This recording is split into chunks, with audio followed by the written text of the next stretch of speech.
Hello, and welcome to Christ Lutheran Church's digital worship service for April 5th, 2020, Palm Sunday.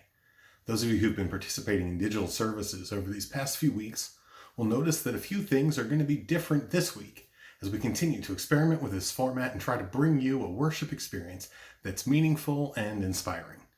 This week, the service takes the form of an online playlist of YouTube videos.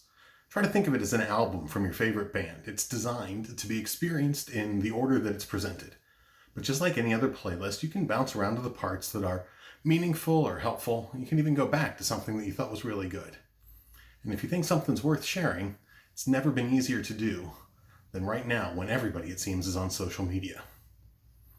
In your email this week, you should have found a link that will take you to a guide to celebrating communion in your own home.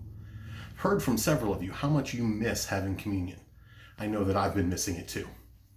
And so until that day when we can celebrate it together again around the altar at Christ Lutheran, I'm inviting you to lend Jesus your table, your kitchen, your dining room table, wherever.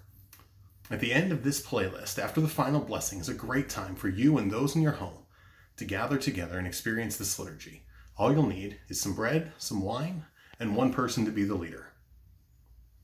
For those of you who miss singing together, our synod is working on a virtual choir and a pair of anthems for Easter Sunday.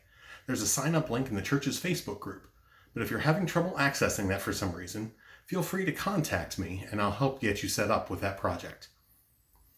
Finally, I'll ask you to keep an eye on the church's website and or the Facebook group. Those are the two places where we can give you the most up-to-date information in a landscape that, let's face it, is changing pretty rapidly.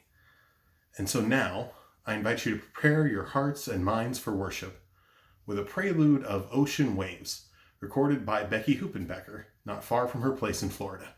It'll be the next video that plays.